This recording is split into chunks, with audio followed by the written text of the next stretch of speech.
Welcome to another episode of Follow the Brand TV. I am your host, Grant McGaugh, CEO of 5-Star BDM, a 5-star personal brand and business development company.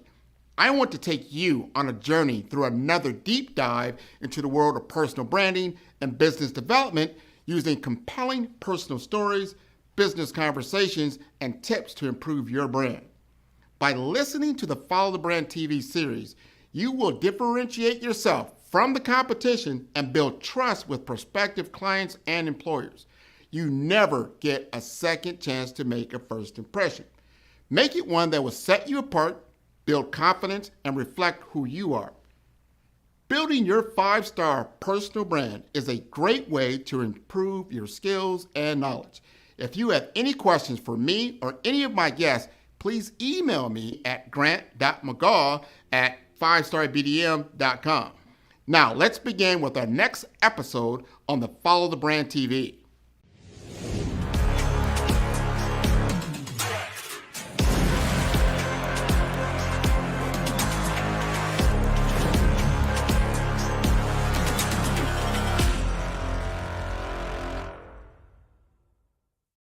Five-Star BDM, Brand Development Masters, is a professional consulting and advisory group keenly focused on business development services for the small to mid-sized business and entrepreneurs.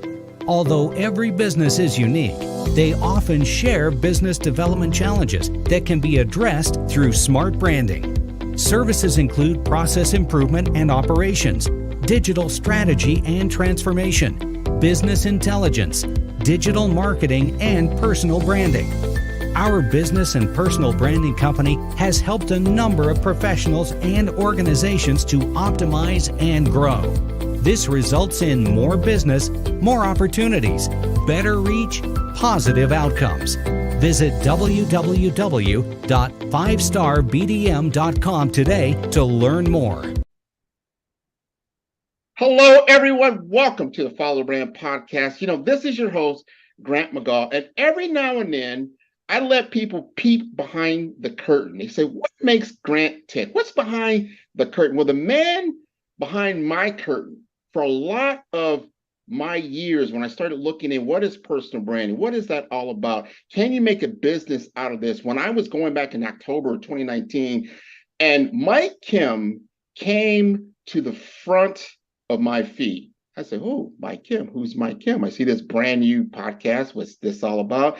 I don't know, but I'll give it a shot. I pushed play and I'm starting to listen to this guy, and I ended up after about 50 episodes, I said, he might actually know what he's talking about. He's actually very, very good. I encourage everyone right from the top of the show, if you are looking to build a business, you want to know how to be an entrepreneur, you're a small business owner, you may not be the best at marketing, you need to understand some of the tenets of marketing and need to really get your foundation, get your feet wet.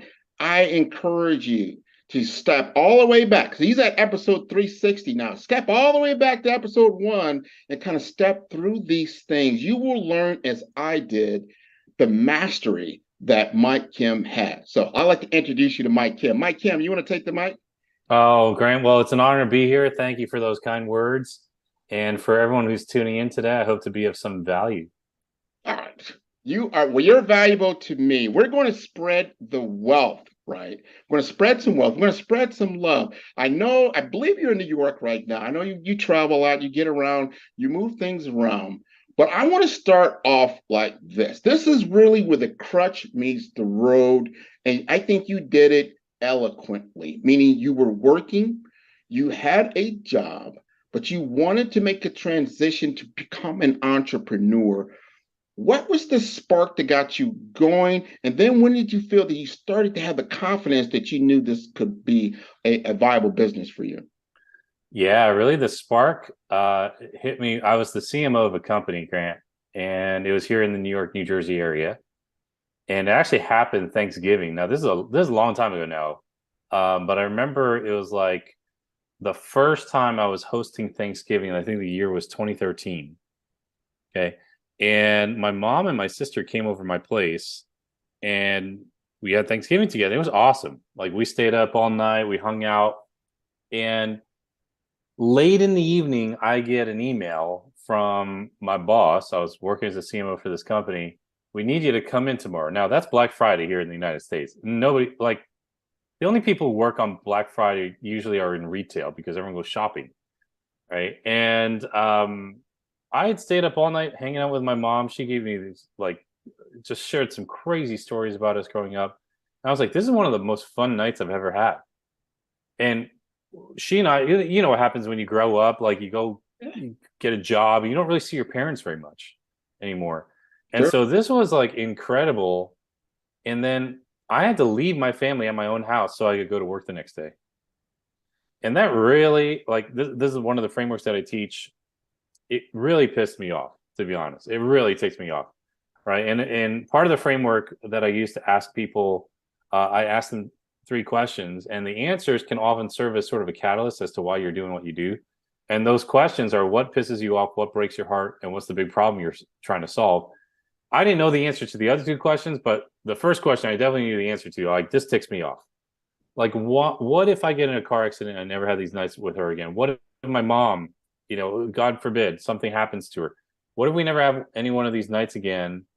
And I literally left my family because I had to go to work. That was really the inception of me thinking about taking control of my life. I started to realize that no one was going to tell me to live a better life or help me do it. Right now, I've noticed that no one ever says no on your behalf. They always want more. They always want more from you. They always want to squeeze more juice out of the orange. Yep. Right. Yep. And so that for me was the catalyst. So it came in stages. I didn't really know what I wanted to do at that time. Frankly, I didn't know what was possible at the time. I didn't really know that there were marketing consultants. I didn't know that there were brand strategists who weren't working for big agencies and companies. So I didn't really know what was possible, but I was experiencing a present negative, trying to move to a future positive, even though I didn't know what it was. Yes. And that kind of got the wheels turning. I started looking up different podcasts. I started Googling things, trying to learn. Much like, you know, you shared just a few minutes ago with everybody here about how you and I met, at least online through my content. And so I was just like looking for answers, and it began this slow journey. But in retrospect, it happened pretty quickly. Well, and I think you had to, for me, as an outsider looking at you, we spoke about this even earlier. Like sometimes you don't hear from the people that are listening to your content. And it's always good to get that feedback. So I'm going to give you some feedback that I got from listening to your podcast. Number one, I got some confidence. I got some great. I said, yeah, I hear what he's saying. I think I can apply some of these principles. They're not that complicated if I put in the work. If I put in the work, I will step through these things. Now, I've been doing my business for, I'm going to say I literally incorporated in 2020. So this will be, I can't even believe it. It's been 3 years, right? And I guarantee you, now you have an 8-step process. I took my time because I'm still working. I still have my 95. I still do those things because I'm taking my time to build my foundation. I believe I'm now at step 5 of your model, your step 5 and step 6.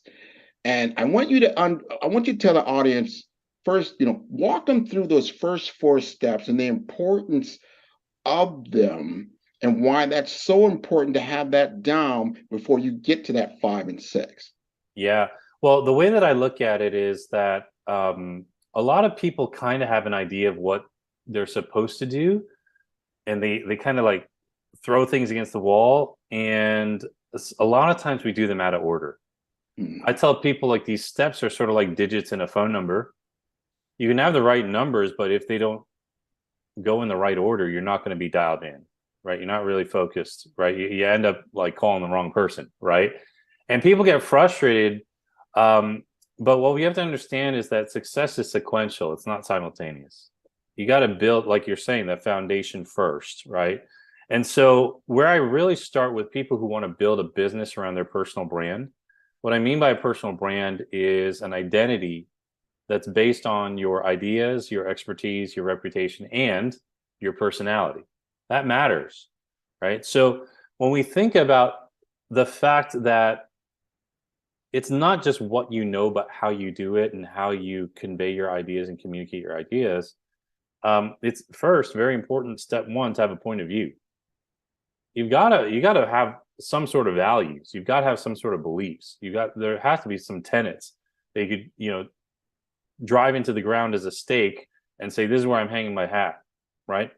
And then once you have a point of view, you can share personal stories. That's step number two.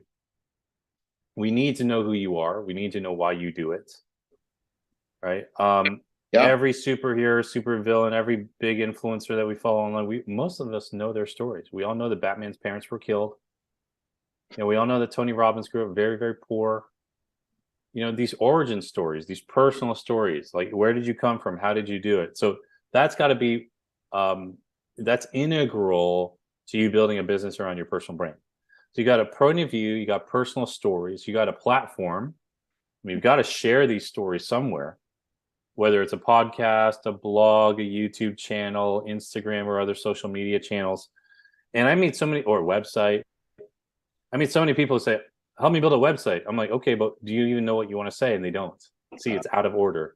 They don't have a point of view and they don't know how to tell their personal stories, right? So after you have an idea of what platform you're going to use, you need to understand your positioning. And the positioning is really where you stand in relation to your competition. There are a lot of other options out there for people, to kind of run with. There are a lot of other people who teach what I teach. And so understanding what your positioning is, are you Louis Vuitton or are you Walmart? Are you going to go to a specialized market or are you going to go to the mass market? And if you and I were opening a pizza shop, Grant, and we went to the bank and asked for a business loan, we'd have to tell them these things. And that's where a lot of people get in trouble because the barrier of entry is so low. We think, well, I'm going to just start a podcast or a YouTube channel and I'll figure it out along the way. And then they get, put in hundreds of hours into something, invest a ton of money, and they don't have traction because they can't answer those 4 simple questions. You asked me to start with this first 4. They don't know what their point of view is. If they have one, they're scared to share it. They don't want to share their personal stories. They just want to share what they know. Newsflash, information isn't exclusive anymore. It's all over the internet, right? So, but you are exclusive. Your personal brand is. And then they don't really know what platform to use. And they don't know where they sit relative to the competition. How are you supposed to build a business off of that? Right? So I start with those 4 steps, and then we get into the products, which you're at, the pricing, the pitch, the partners. And all of that is in the book, but that's like those first 3 to 4 steps are really, really integral. And that's why they come first. They're critical. They're critical because that you're beginning to build the invisible to become visible. That's how I would call it. And so when you start becoming visible, you've got to be ready. So if someone does like what you have, then there's a mechanism for them to acquire it, right? And you've got to have all that put together very good. There's another thing that I really, really liked that you stated, and I can't remember where it's at in the book, but you'll know what I'm talking about. Like, you've got to understand, like yourself. I'm talking to an individual who's been podcasting probably almost since podcasting started really becoming in popular, right? You started, 8+ years ago. You've been down this road. I've been podcasting close to 2 years now. And so when I see you, I want to say, hey, when you have someone that you can see that's down that road that you want to then traverse, it is so cool that they're sharing some information along the way because it collapses your window of time. So you don't have to make some of these other mistakes, or it validates where you are in your journey. Like, oh yeah, I could check that box. He's saying that's what he's got to do. I love, even your Zodiac world, what you talked about, like how to roll out things systematically, so you're not just all over the place. So you Yeah. do have a framework which to operate. You want to elaborate on that? Yeah, years ago, I moved back into the area where I went to college, and I revisited this Chinese restaurant that I loved when I was in school, and it was called Noodle Gourmet. It's in New Brunswick, New Jersey. And I'm not Chinese, so I don't really understand the Chinese zodiac, but I saw a couple of calendars that they had in the restaurant, and it just kind of hit me, year of the horse, year of the tiger, year of the whatever, right? And that's how the Chinese zodiac works. And I was like, you know what? That's a lot like business, especially in this space. When I started in 2013, I was still side hustling. I was working my full-time marketing job, side hustling, trying to get copywriting clients, trying to do some of the stuff. And I said to myself, you know what? I've got a good job. I've got to figure out how to build this business in the margins of the time that I'm committed to at my job. Yeah. And I said, hell or high water, this is the year of the blog. I'm going to blog every Monday. I'm going to publish a blog post every Monday. It doesn't matter who reads it right now. I just have to publish, because it had to become habitual to me. I had to learn the skill set. I had to do the reps, just like you do in any kind of sport or activity where you're trying to master, right? And in many ways, I want everyone to understand this: consistency is greater than intensity. I got people who, okay, I wrote 10 blog posts. Yeah, but they're not consistent. You're not doing it over the course of a year. You're not doing it over the course of 2 years. And so in 2013, Grant, I made sure that was what I published. Like, that was priority number one. In 2014, you made mention of this, I started podcasting. Well, guess what? It was way easier to podcast because I've been blogging for a year. There were times where I just took blog posts that I wrote the previous year that people responded really well to, and I created a podcast episode out of it. I knew how to write the headlines for the podcast episodes because I'd been blogging. I already had an audience from blogging that moved over to my podcast. And so everything actually became exponential. Yeah. It stacked one on top of the other. 2015 for me was really the year of launching the product, right? The product launch, right? And the mastermind.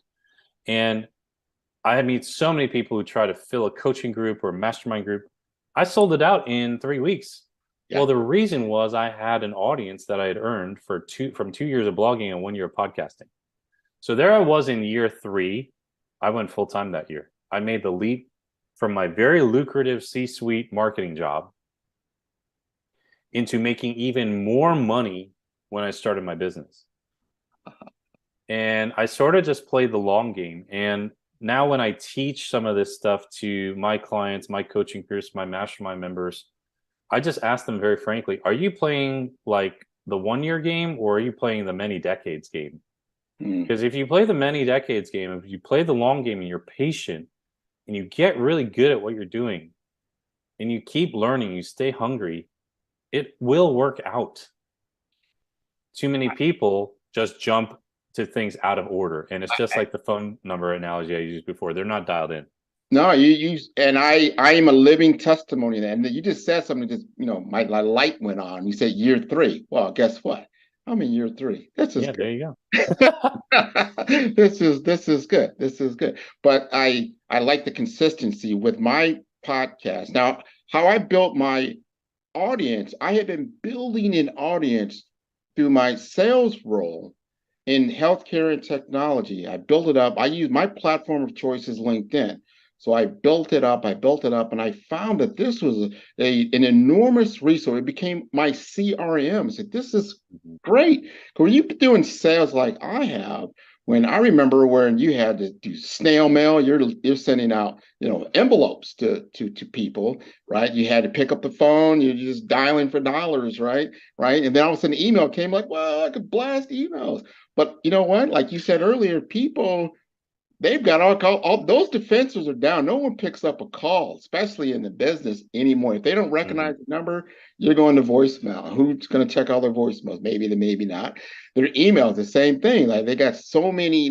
How do you know if you end up in the junk file or the spam file or whatever it might be? If they know you, guess what? You come out of that box and they begin to actually read your content. But they got to know who you are. So I had built an audience already in LinkedIn to I don't know, 10, 15,000 people that I already had. And they were curated, meaning they were people in healthcare, people in IT. I said, wow, I've already got what a lot of people are looking to gain through their lead gen, right? They're trying to get emails and build up an email log of different people that they can then send out content to and then build a business. So I already had it. I just didn't have the framework to how do I then make this an actionable business on top of that. So I needed a Mike Kim to help me to then take what I already have and engineer it, to be effective. And so when I started the podcast, I remember this. I said, all right, Mike Kim, I listen to I see how he's doing his podcast. So I'm going to do it. So I did like 2 episodes. I did a monologue. They were horrible. They were terrible. I was not a Mike Kim. I'm like, I'm not Mike Kim out here. I'm going to have to change up a little bit, So I started bringing in guests, and then I started getting better and better. Then I got a designer to help me then do my cover art. So my uniqueness is that each one of my episodes has a different cover art. And people really started to like that. And in my world, because I'm launching it on a LinkedIn platform, there wasn't a lot of podcasters. So I had a unique audience and they started to really tune in. I started bringing on some guests and it grew and it became an effective tool for me. What I want to ask you this is that now you've blogged, you've you've done the podcast, you've even done the book, you've got the mastermind. You talked about recently about video and YouTube. Why did you wait so long to do YouTube, and what are you looking to get out of it? Yeah, I put off YouTube for a while because I didn't I was focused on what was working, Hmm. and I didn't really have an exposure problem. I had really good relationships in the industry. And so I think that's where you have to understand like where your people are hanging out. You just gave a brilliant example about what's working for you. I don't have a really strong presence on LinkedIn. My audience, my past audience, my current audience, they're not super active on LinkedIn. Where they were active were on Facebook and Instagram. Hmm. And so I concentrate, I put in money to run ads on those platforms. I found other friends who were building communities on those platforms, and that's what worked for me. Um, Now, what I'm seeing, it's not that like I feel my business is behind because of YouTube or the lack of a YouTube presence. I just see where the trends are going. Hmm. I think regular TV is going to die a very, very slow and painful death. Um, I don't have cable TV. I have YouTube TV, which is essentially cable TV, and the only thing I watch on it are sports. Everything else, and only in the playoffs. Everything else, I watch highlights of football and basketball on Instagram. And Yeah. so what's happening is the way people are behaving is completely changing. So not only is my audience shifting to more short form video and I have to be present there, the entire world is doing that. True. True. NBA games are on. I don't watch the entire game. I go do something else and watch the highlights that are posted on Instagram literally as the game is being played. Right. Right. So you think about that and where people are spending their time, it's on short form video. And so now I'm like, okay, well, let's get on there. But the awesome thing is it's going to come rather easy for me because I have 8 years of podcasting experience. I have been a speaker. I have a ton of content of videos where I've spoken at other people's conferences or my own that we can cut into video. So you see, everything is stacking, but I also want to be intentional about where people are going and where they already are. Uh-huh. And I think that all of us have to be aware of that, cognizant of that. My audience is not on Pinterest, or at least my ideal clients are not on Pinterest. But for many of my clients, they are. Mm. And so you've got to find what makes sense for you. And then if you need to learn the skills requisite for that platform, then buckle up and learn. Just like you learn podcasting, just like I learned podcasting. I think that there are seasons in our careers and in our development where we have to learn a very critical skill. Yeah. And without learning that critical skill, you do not go to the next level. You may even go down a level because everyone else is moving up. Mm-hmm. And it's sort of like 2013, I had to blog. That was innovative at the time. 2014 podcasting, like you said, I was in a little bit early. Oddly enough, I thought I was late. Isn't that interesting, right? And so, but I did it. I had to learn that skill. I sat there and recorded episodes and they stunk. And I was like, let me re-record that. I've worked on it for hours. Now, all these years later, I could just one shot an episode. Yeah. Right? And so you're acquiring these skills, but now it's like, for me at least, I'm like, okay, it's time to grow again. I got to add another thing to my, so maybe 2023 is the year of the YouTube for me. Maybe that's what it is. Right. So I think it's a cliche, but grow or die. All right, let's talk content. Content is the norm. You got to have great content out there, right? But what kind of content do we create? There are 3 reasons, if you really think about it, why people tune into content. And these are in no particular order. They're different for every person, and they're different based on the programmer, the creator, or the viewer. But if you think about every brand that's out there and all the content that you watch, there are 3 reasons that people really tune into content. Number 1, they want to be educated. They want to learn something. It's a how-to, if you will. Similar to this video, right? Just learning something new. It could be instructional, it can be theoretical, but they're learning something. We want to learn something. So number 1, it's educational. Number 2, it's inspirational. Content that is inspirational. People want to be motivated. They want to be inspired. They're tear jerkers, right? These are more compelling and emotionally moving stories, right? So these aren't necessarily how to be more inspirational. It's just something that really encourages us or lifts us up, right? And then 3rd, there's content that is just entertainment. It's just fun.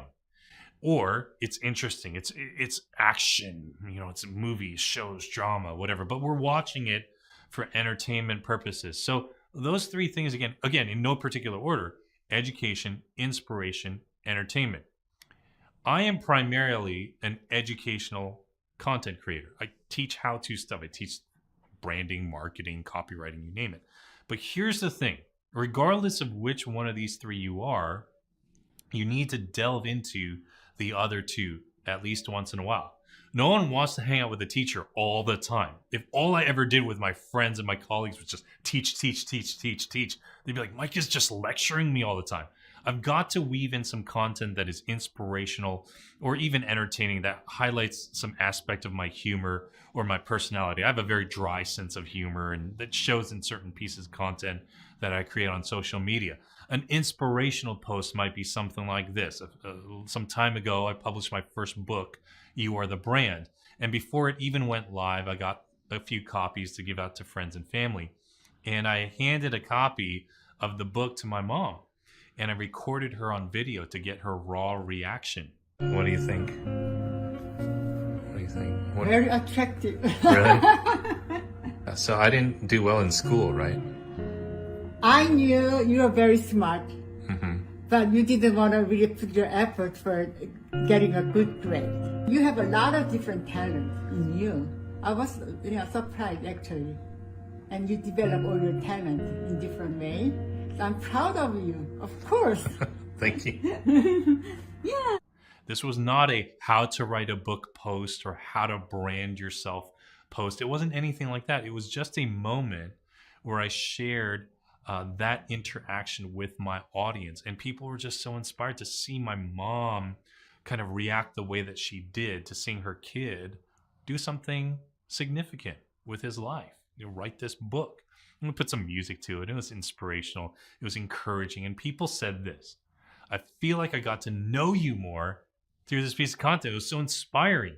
I didn't know you had a hard time graduating high school. I didn't know you struggled in college, and yet you wrote a book, and it was inspirational. And yet I didn't teach him how to write a book or anything like that.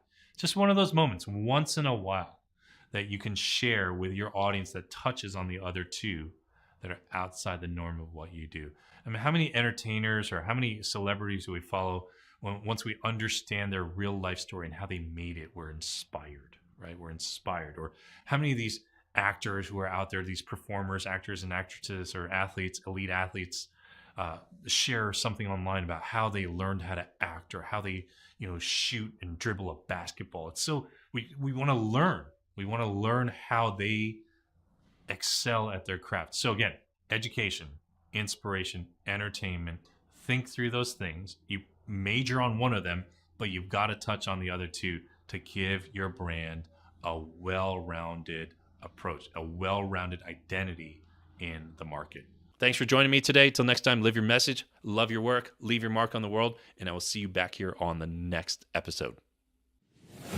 5-Star BDM, Brand Development Masters, is a professional consulting and advisory group keenly focused on business development services for the small to mid-sized business and entrepreneurs. Although every business is unique, they often share business development challenges that can be addressed through smart branding. Services include process improvement and operations, digital strategy and transformation, business intelligence, digital marketing, and personal branding. Our business and personal branding company has helped a number of professionals and organizations to optimize and grow. This results in more business, more opportunities, better reach, positive outcomes. Visit www.5starbdm.com today to learn more. Well, let me ask you this, because I've got a live TV show that I do on actually Wednesday nights at 7 p.m.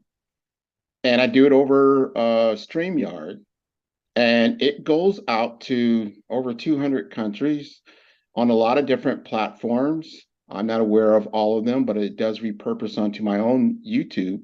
And it's been effective for me because I'm able to now I call it almost double dipping. I still have my podcast and I'm still podcasting, but because I record these over Zoom, I can then repurpose them over YouTube and I can record them over YouTube Live. And there's other ways to now even build live community over it, like a live Zoom type feed. They've got this now functionality. My question is this, because I haven't got to this phase yet.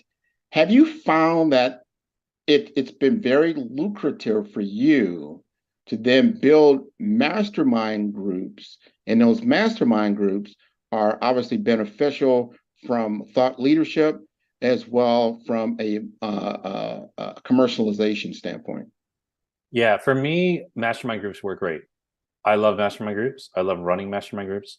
One of the things that really helped give me a lot of clarity, and I teach this to all the people I coach, if you just take a simple sheet of paper and draw 4 boxes, right, 4 quadrants, on the upper left, quadrant 1, you just write down what you love doing and you are amazing at, what you're great at, right?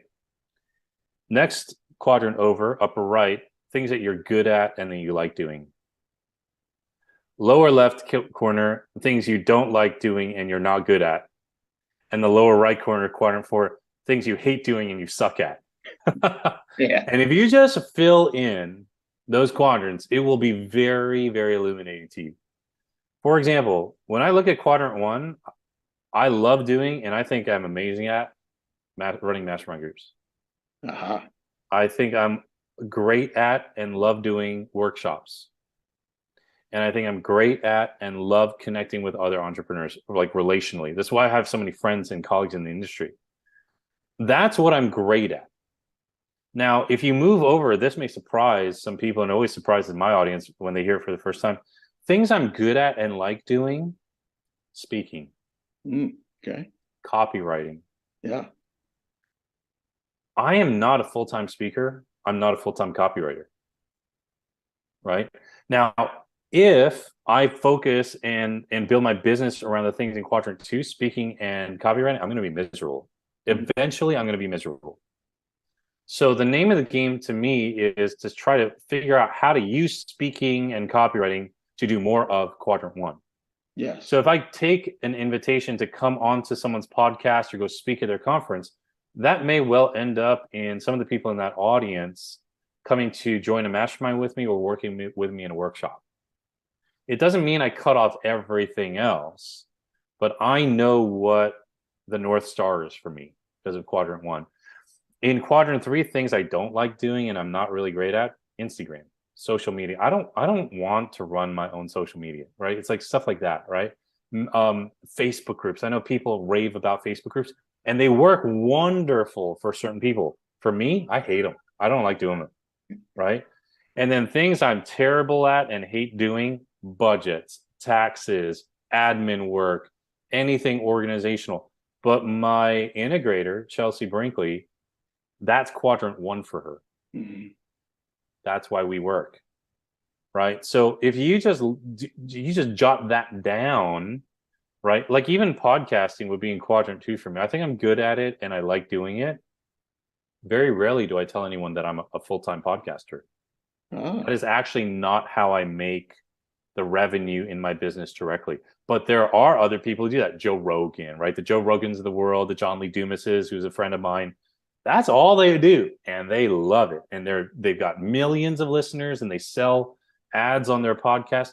That's their monetization strategy. Me, I'm a different animal, and that's okay. So that's where we've got to understand, not just from a branding and messaging standpoint, but the operation of your business.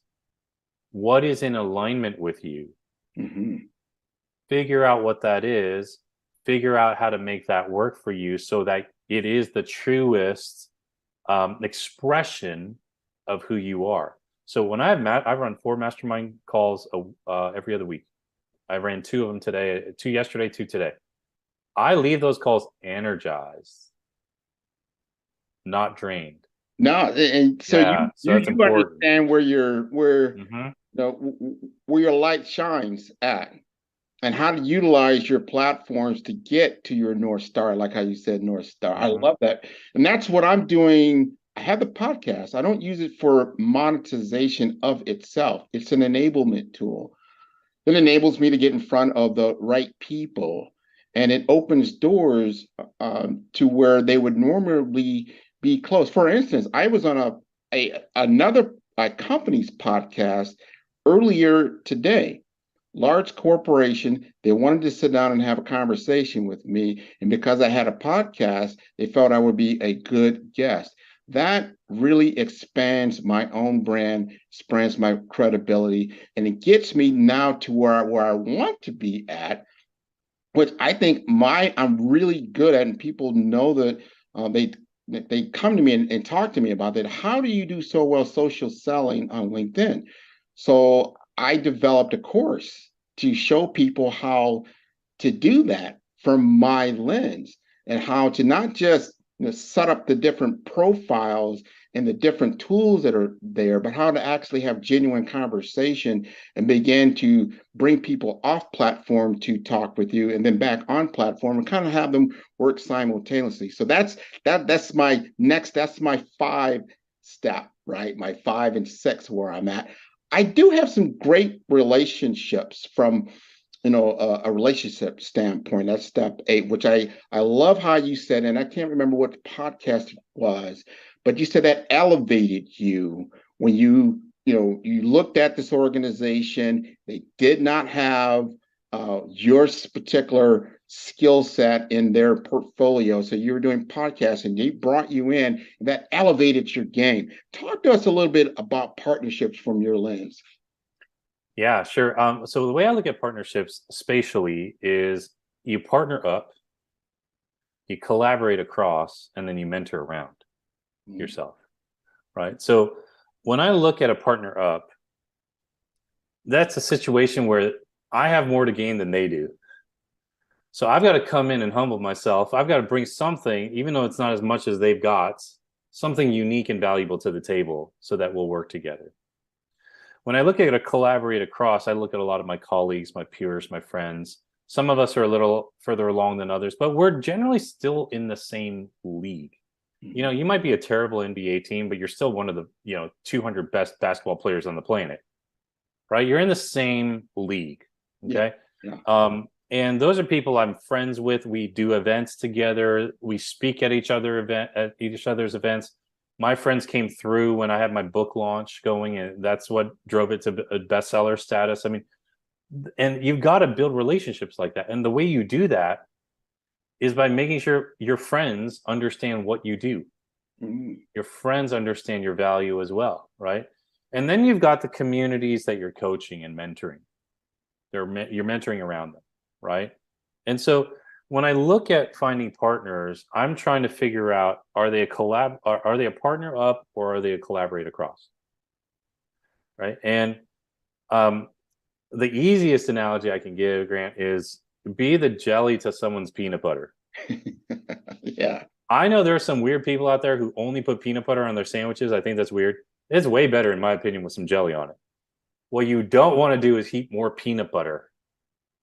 So case in point, a couple of years ago, I had a friend, a mentor-ish in the early years, and he was teaching copywriting, like writing marketing material. And that's what I do. I do that pretty well as well. And he asked me to promote his product. Well, sure. But if I just told my audience, if you buy this guy's course, I'm going to give you more copywriting stuff, not going to work. It's not appealing. It's just more peanut butter on top of the peanut butter. Right. But I said, I will teach you how to build a personal brand as a copywriter so that you can get clients and you can get speaking engagements. That was jelly to the peanut butter. And so when you look at potential partners, whether it's a partner up or collaborate across, figure out how to position yourself, right, relative to the rest of the competition, how you can bring in something that just makes the flavor pop, to use the food analogy, that just gives it that extra richness, that gives it that extra appeal, right? And just be the jelly to someone's peanut butter. That's really the way that I look at it. And if you look at it that way, you're going to get creative. You're going to get some ideas that pop in your, okay, what do they really want? They want more sales. They want more exposure. How can I help them do that in a unique way? That's how I find partners. The 5-star BDM LinkedIn social selling course can help you stand out and attract the right connections and opportunities. We will help you professionally create your profile, provide personalized recommendations for improvement, and help you create and share engaging content to help you showcase your skills and expertise. Our 5-step course makes connecting with industry experts, finding job opportunities, and building meaningful relationships easy. Social selling can be an effective way for you to generate leads and close deals, but it does have its challenges. Our course will help you solve the problems associated with digital networking. If you need help personalizing your outreach and messaging, which can lead to low response rates and a lack of engagement.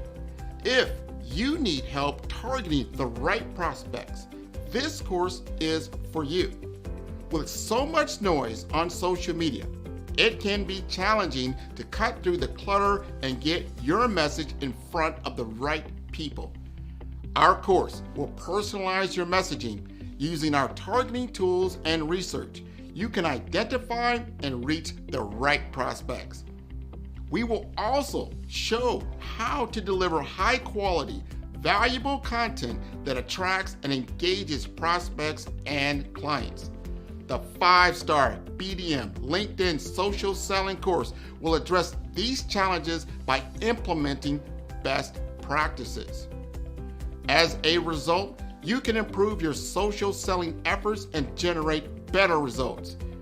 Are you looking to improve your LinkedIn profile and reach a wider audience?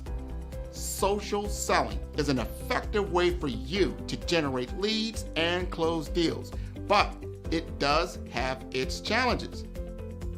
Some common problems we saw with social selling include lack of visibility. If your profile is not optimized or you're not actively participating in groups or sharing content, it can be difficult to get noticed on LinkedIn.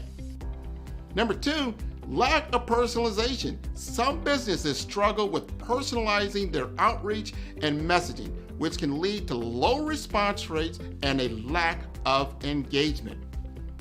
Also, difficulty targeting the right prospects. it can be difficult to identify and target the right prospects on social media, especially if you don't have access to robust targeting tools. And number 4, outdated content. If your LinkedIn profile or content is not up to date, it can give the impression that you're not actively engaged on the platform or that your skills and experience are not current. And lastly, poor quality content and not leveraging video and picture to convey ideas. To solve these problems, the 5-star BDM LinkedIn Optimization Social Selling Video course will help you focus on personalizing your outreach and messaging to better connect with prospects. In module number 1, the foundation, we will help you create high quality, valuable profile that will attract and engage. In module 2, the story, optimizing your LinkedIn profile to make sure it is complete, accurate, and visually appealing. In module number 3, the experience, using your targeting tools and research to identify and reach out to the right prospects. In module number 4, engagement, establishing a consistent follow-up process to nurture leads and build relationships over time. And lastly, in number 5, execution. Understand the metrics to help you measure your brand effectiveness. By addressing these challenges and implementing best practices, you will improve your social selling with the 5-star BDM LinkedIn Optimization Social Selling course. Listen to what others have said about 5-star BDM. Grant, I'll tell you why I'm here, right? I'm here because I love your brand. When we started chatting on LinkedIn, we connected. I checked you out and I go, man, this guy knows what he's talking about. You were definitely instrumental in helping to shape that knowledge of who I am. Because at first I thought, well, I am an actress. I am a writer. I am a producer. I am a speaker. And so I said, well, I must be a creative communicator. I know that there is a narrative thread here, but you nailed it when you said you are a storyteller. So you brought it all together in this cohesive title. Sign up today to improve your social selling opportunities. So I got one more question. I got to ask you this because this is beautiful. I love this conversation that we're having. I reached out, I saw you on LinkedIn. I said, oh, Mike Kim's on LinkedIn. All right. Let me see if he'll connect with me, right? So I sent you a connection request. You accepted. I went, great, he accepted. All right. I'm not going to just, I think this is a class 1 mistake that a lot of people do. They just send some ridiculous pitch to someone that they just like, I don't even know who you are or what you represent, and you just immediately, spam me with this message. I totally tell people, don't try not to do that. It's really annoying. So I let that, percolate for a little bit. Hopefully you were seeing some of the things that I was doing. And then I was beginning to put together a podcast series on brand masters, right?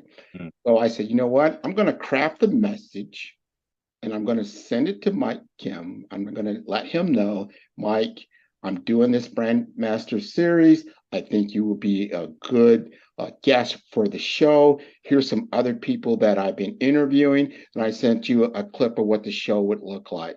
And I said, let me know if you'd like to be a guest. And I went, poop, and I don't know how long it took. And then you responded back like, hey, Grant, yeah, that sounds great. I'm taking some time off, but I'm busy right now. But, stay after me. I like to do something with you. And then I was patient, right? Because I respected what you said. And then I came back and I think, I don't know, it was late December or January. Said, hey, let's go ahead and hook this up. And now we're here now. My question is this. Why did you want to be a guest on the show? As you were sharing this, I went and pulled up our chat, right? And first of all, in total transparency, I'm not very active on LinkedIn, like I said before, but I'm trying to be. I hate Facebook, right? It just drives me nuts. And I've actually started to move some of my communities into LinkedIn groups instead of Facebook groups. So by virtue of that, I feel like I should be a little bit Well, by virtue of that, I'm in LinkedIn a little bit more, right? And you had first pinged me in early October. So we're recording this in January. So this is like 3-4 months ago, right? Yeah. And then I responded the next day. And I asked what you're working on these days. And you mentioned your podcast. And then you put a clip immediately to a video. I didn't watch the video, but the thumbnail popped up. And here, I can tell you probably exactly what I was thinking at the time. Oh, this guy's got his act together. He's well dressed. He's on set. He's got a YouTube video. He's not joking around. And it doesn't and here's another thing I would say. I don't really care about the size of someone's current audience as long as they've got their act together, because you never know who's going to blow up. So I know there are many stories of now very well-known podcasters. Joe Rogan started episode 1 at some point in his life. And I bet you there were people like, what is this idiot doing? He's just a TV host for Fear Factor. He's not going to amount to anything. Imagine you were on Joe Rogan's first 10 episodes. And now his podcast is, there are people, and you know this, Grant, they go way back and listen to every episode you've ever published. Yeah. My most downloaded episodes are my early ones. So I never despise the day of small beginnings, if you will, right? It's a Bible term, right? And so I just looked at the thumbnail, good lighting, you were well dressed, very professional, and said, I didn't even click on it. I wrote you back a minute later. Yeah. Yeah. And I said, do you have a schedule, or I have an event? And that was when I was running my live mastermind conference. And then, event like burned out, right? And I didn't book. And then you pinged me like a month and a half later, when can we schedule? I didn't answer. We were in Thanksgiving. And actually, a week later, I started taking like 6 weeks off. Yeah. So then I dove in. Now, when I wrote you back December 3rd, I was actually technically on vacation. So but I was like, okay, maybe I should just check my LinkedIn real quick in case I miss anything important. And I saw your message, and then I booked on your schedule. And that was also really important. Like, you made it easy for me. We didn't have to exchange, hey, what days and times are you available? You had a scheduler. It was so easy for me to book at my own convenience. I went into LinkedIn, probably booked it right away, and then went back on being on vacation. Yeah. And I scheduled it for a time that I knew I would be back. And this is my first week back at work. So it's all of that. And I think people don't realize that these decisions are made in microseconds. Oh, I see him. He's well dressed. I like how he's presented. Okay, he's got a TV set behind him. That's really good. He must know what he's doing. He said he's X number of episodes in. Okay, that means he's been doing it for a while. Wonderful. I'm in. Let me go book. And you had the system to book. It didn't ask me 47 questions. It was just super simple. And then boom, here we are. So I think there's a lot of that where it's like a pro recognizes a pro. And I think that's what most people don't understand. Like, a pro recognizes a pro. And it doesn't matter whether you're a rookie in the league or you're, how many years has LeBron James been in the league, right? It doesn't matter. You're still in the same league. And so that's enough to sniff that out. People can sniff that out. And so that's really important. It turns out you're 80 some odd episodes in. Okay, no wonder. Yeah. He's got his stuff together, right? And so all of that, I mean, we can parse it down even, but all of that is why somebody would say yes. Well, I thank you for saying, Mike, this has been wonderful. It's a gift. It's a gift to our audience, so they can get real time and understand what process and progress looks like. You put in the work. Obviously, you've got to work on your game. You've got to put in the work, and you've got to show up. And when you show up, opportunity will come because you're prepared. They call that getting lucky, right? You're prepared. You're ready to go. But I truly encourage the entire audience, listen to Mike Kim's podcast. You will, number one, feel good. Every time I turn on Mike Kim and I listen, I feel good. It's always enlightening, but really the voice is just a good voice. I remember just driving across Alligator Alley down here in South Florida, right? You got an hour of windshield time. Like, what else better to do? Let's listen to Mike Kim, right? So I put it on, and by the time it's done, you just feel good, and then you're already at your destination.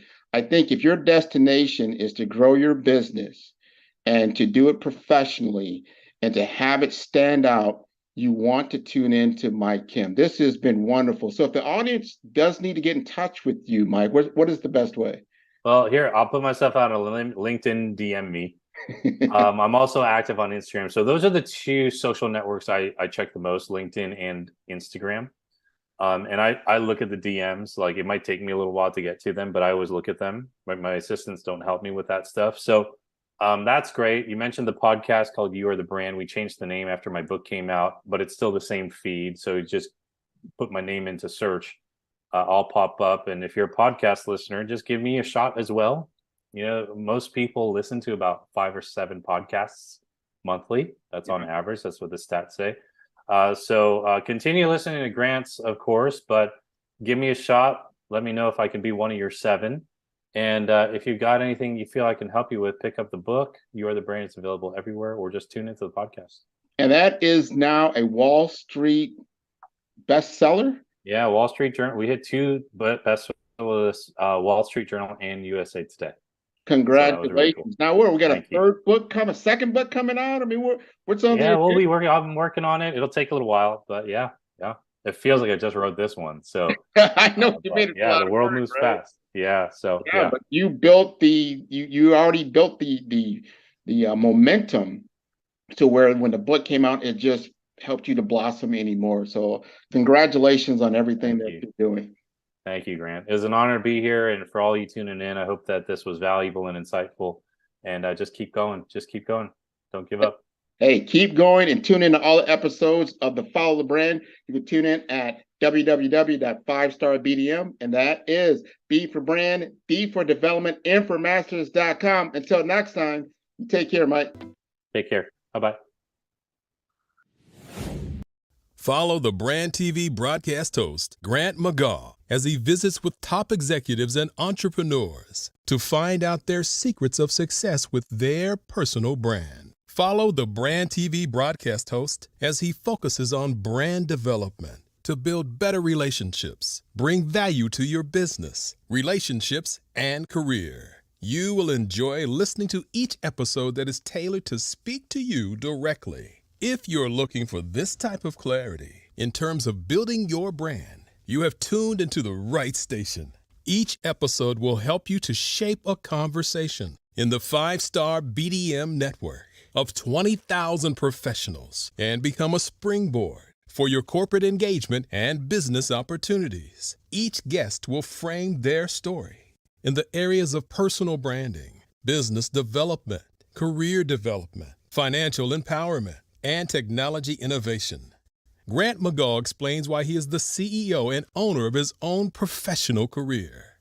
Grant is an accomplished business leader and entrepreneur who wants to give back to individuals to grow their personal brand strategy. Tune in as he weaves his story about new possibilities, while to you exceed expectations. If you love storytelling, this show will make for fun. Tune in for our next show or click on our website at www.5starbdm/followthebrandtv. Thank you.